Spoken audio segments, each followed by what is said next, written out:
Hello friends, ITI technical zone में आपका हार्दिक स्वागत है। प्रिय विद्यार्थियों, कैसे हो?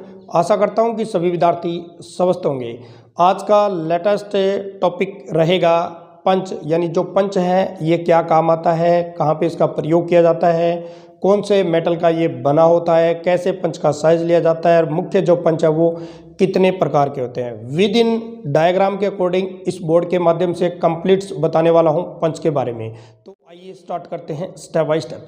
तो देखिए प्रिय विद्यार्थियों, ऊपर टाइटल के अंदर लिखा हुआ है पंच, और पंच के जस्ट नीचे मैंने एक पंच का डायग्राम बनाया हुआ है, ठीक है ना, ताकि आपको अच्छी तरह समझ आ जाए कि जो पंच की जो शेप है वो ऐसी होती है। देखिए ये आपका जो पंच है, और पंच के तीन ही मुख्य भाग होते हैं, ठीक है ना। तो पार्ट्स कितने हैं पंच के? तीन है। नंबर एक पे क्या रहेगा? हेड है, ठीक है ना। हेड कौन सा है? ये जो भाग जो है इसको हम हेड बोलते हैं। किस लिए बोलते हैं? क्योंकि जब हम किसी भी जॉब पर पंचिंग करते हैं तो हैमर की जो चोट है वो सबसे पहले प्रिय विद्यार्थियों हेड पे लगती है, ठीक है ना। इसलिए इसका नाम क्या रख दिया गया है? हेड रख दिया गया।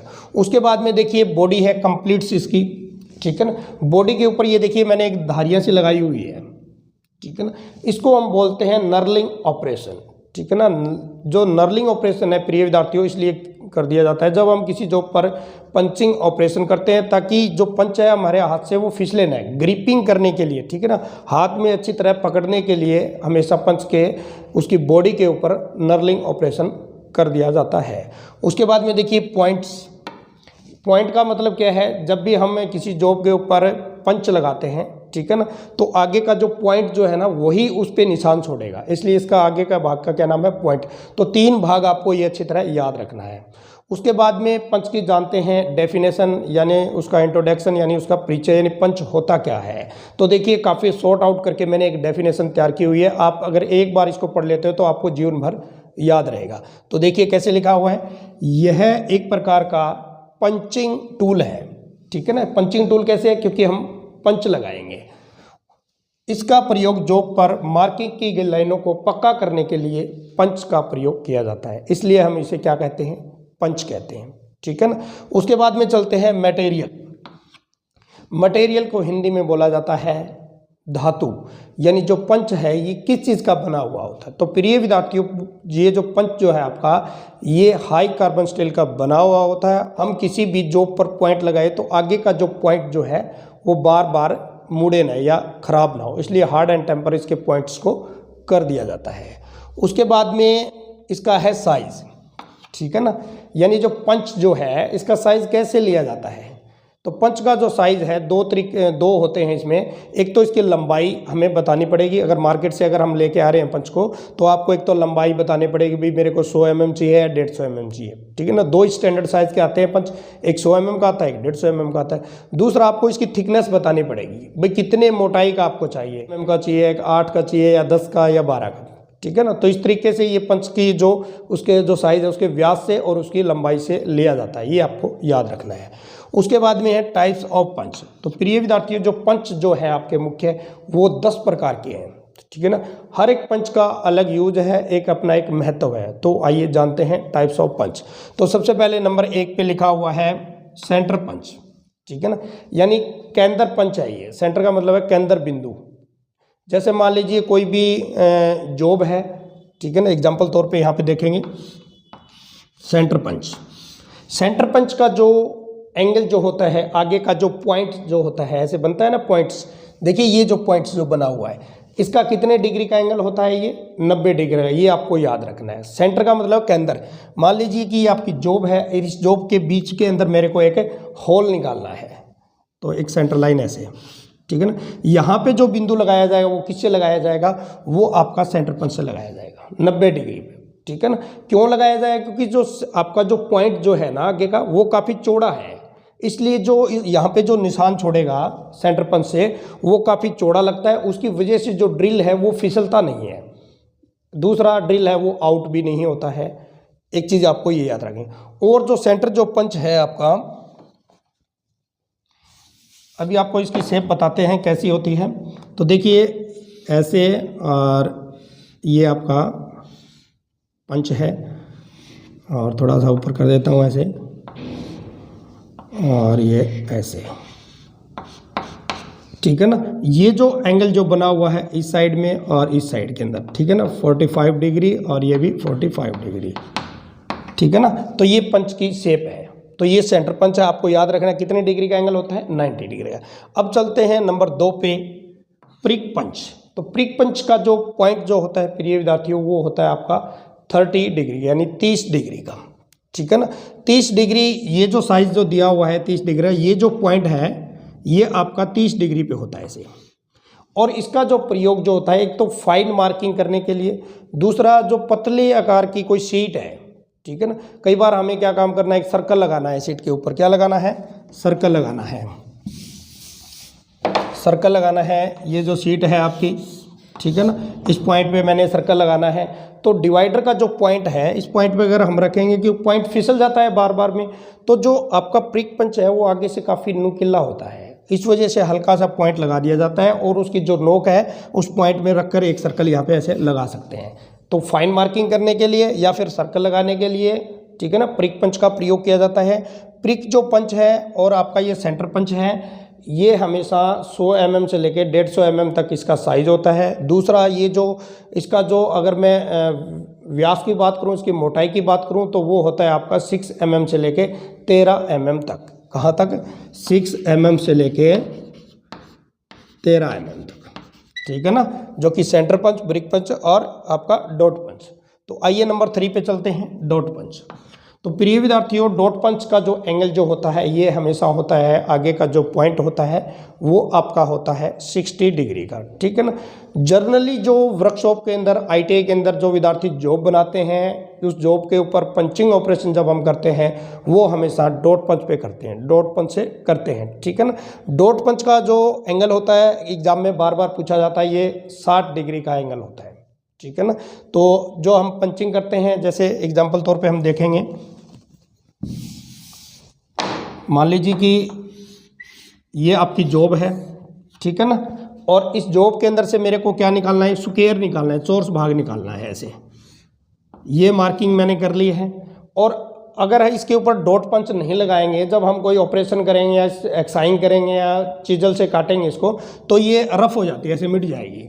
इसको क्या काम करें, ये जो पंच है ना आपका, इसका जो पॉइंट है ऐसे ऐसे डॉट लगाएंगे, ठीक है ना। तो ऐसे ऐसे ऐसे ऐसे, तो इससे क्या होता है कि हमारा जो एक बेस बन जाता है, एक आधार बन जाता है। जब तक हम ऑपरेशन करते हैं जब तक वो आपके पंच के डॉट के निशान हमें दिखाई देते हैं। उसके बाद में है नंबर 4 पे, होलो पंच। तो प्रिय विद्यार्थियों देखिए, नाम से ही प्रतीत होता है होलो पंच, ठीक है ना, होल निकालना। ये क्या होता है कि ये होलो जो पंच है, नॉन मेटल के अंदर होल निकालने के लिए होलो पंच का प्रयोग किया जाता है। नॉन मेटल कौन कौन से होते हैं, जैसे आपका लेदर होता है, यानी जैसे चमड़ा है, रबड़ है, या फिर कोई प्लास्टिक है, ठीक है ना, या फिर कोई गत्ता है, उसके अंदर होल करने के लिए होलो पंच का प्रयोग किया जाता है। होलो पंच का जो स्टैंडर्ड जो साइज है वो कहाँ से स्टार्ट होता है, 1.5 mm से लेके 13 mm की थिकनेस यानी के अकॉर्डिंग वो मार्केट में मिलते हैं। होलो जो पंच होते हैं वो किस तरह के, आपने देखा होगा एक फ्लैंज आती है इस तरह की, आपने भी देखा होगा घरों के अंदर जो चक्की होती है और उसके ऊपर एक पट्टा लगाया जाता है, उसके अंदर सुराख निकालते हैं ना, वो किससे निकालते हैं, वो होलो पंच से निकालते हैं। मान लीजिए कि ये लेदर का मैंने लिया हुआ है, अगर इस पंच का हम प्रयोग करते हैं तो ऐसे ऐसे होल नहीं निकालते हैं ऐसे, तो वो किससे निकालते हैं, वो आपके इसके होलो पंच से निकालते हैं। उसके बाद में है पिन पंच। तो प्रिय विद्यार्थियों देखिए, नाम से ही प्रतीत होता है पिन पंच। जैसे टेक्निकल जो हमारी जो लाइन है, इसके अंदर काफ़ी इंस्ट्रूमेंट्स ऐसे होते हैं जिनके नाम से ही हमें उसका आंसर मिल जाता है। देखिए इसके अंदर पिन पंच लिखा हुआ है, पिन का मतलब कोई भी पिन निकालने के लिए, ठीक है ना। ये जो पिन पंच है, इसकी जो लंबाई होती है वो 100 mm से लेके 200 mm तक होती है। और इसकी खास बात क्या होती है कि ये जो पंच जो होते हैं आगे से नुकीले नहीं होते हैं, ठीक है ना। इसकी शेप कैसी होती है, इस तरह की होती है इसकी शेप। और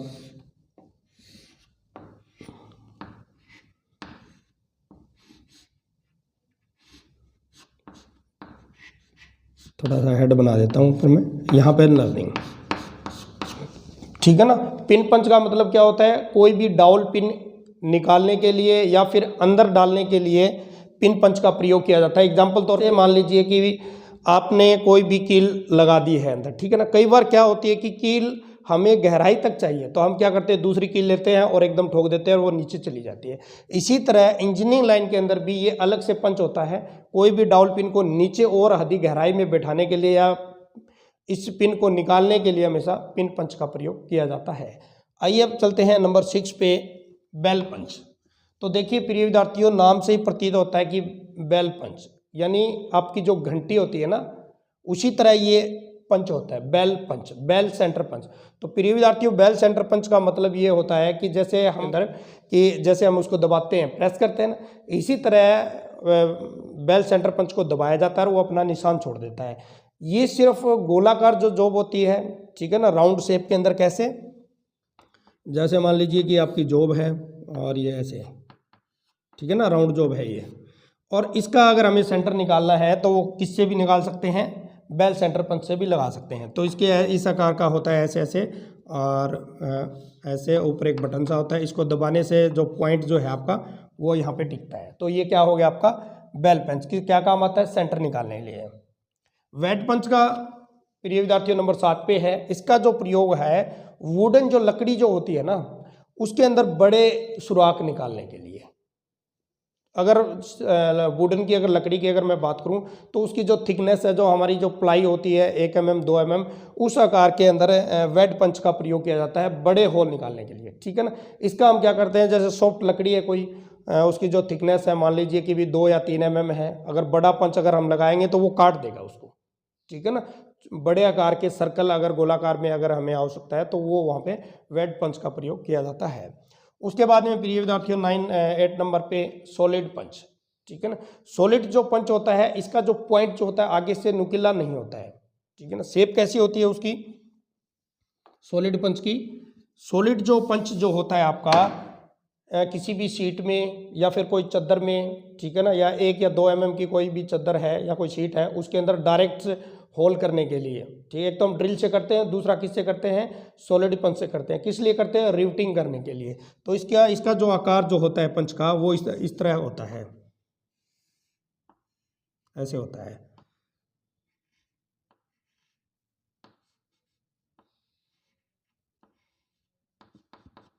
ठीक है ना। हल्का सा ऊपर से होता है, नीचे से प्लेन होता है। ये जो सतह है ये होल कर देगी, क्योंकि रिवटिंग करने के लिए सीट के ऊपर ये एक तो काम है हमारा, वो जल्दी होता है और अच्छा भी होता है। तो ये आपका क्या था, सॉलिड पंच। उसके बाद में है 9 नंबर पे नंबर पंच। तो प्रिय विद्यार्थियों देखिए, नाम से प्रतीत होता है नंबर पंच। तो क्या होता है, सॉफ्ट जो मेटल होता है ना, उसके ऊपर जो आपकी काउंटिंग होती है 1 2 3 4 5, या फिर आपने जितनी भी गाड़ियां होती है उसके ऊपर चेसिस जो नंबर होते हैं वो किससे लिखे होते हैं, वो नंबर पंच से लिखे होते हैं। नंबर पंच से लगाने के बाद में वो नंबर है वो मिट नहीं पाता है, ठीक है ना। तो ये आपका था नंबर पंच। और इसका अगर मैं साइज की अगर मैं बात करूँ तो 0.8 mm से लेके 13 mm की मोटाई तक ये मार्केट में मिलते हैं। तो नंबर पंच कौन कौन से होते हैं, जैसे 1 यानी ये 0 से लेके और 9 तक का एक सेट आता है, ठीक है ना। उसके ऊपर कंप्लीट से नंबर होते हैं और उसके अनुसार हम आसानी से नंबर कर सकते हैं। नंबर पंच लगाते समय हमें एक चीज़ का विशेष ध्यान रखना होता है कि जैसे ही हम नंबर पंच लगाते हैं तो एक तो बिल्कुल पॉइंट है वो सही होना चाहिए, देख लेना चाहिए कि नीचे से उल्टा या सीधा है या नहीं है, ठीक है ना। उसके बाद में एक ही चोट से आपका नीचे जो नंबर है वो लगना चाहिए। उसके बाद में है लेटर पंच। तो प्रिय विद्यार्थियों, लेटर का मतलब क्या होता है, जैसे ABCD है ना, तो ये सारे आपके लेटर होते हैं, तो ये भी हमेशा नंबर पंच की तरह ही होता है। तो प्रिय विद्यार्थियों, कंप्लीट से पंच का जो चैप्टर था मैंने आज आपको करवा दिया है। फिर भी इस टॉपिक से संबंधित कोई भी अगर आपका क्वेश्चन है तो कमेंट्स मुझे अवश्य करना। दूसरा प्रिय विद्यार्थियों, इस चैनल के ऊपर हमेशा मैं ITI से संबंधित टॉपिक पर वीडियो बनाकर आपको प्रोवाइड्स करवा रहा हूँ। काफ़ी सारी वीडियो इंजीनियरिंग ड्राइंग की चैप्टर की भी है। अगर चैनल पे नए हो तो चैनल पे एक बार विजिट करना, अगर चैनल अच्छा लगता है तभी चैनल को सब्सक्राइब करना। फिर मिलता हूँ एक नई वीडियो एक नए टॉपिक है, तब तक आपको जय हिंद, जय भारत, वंदे मातरम।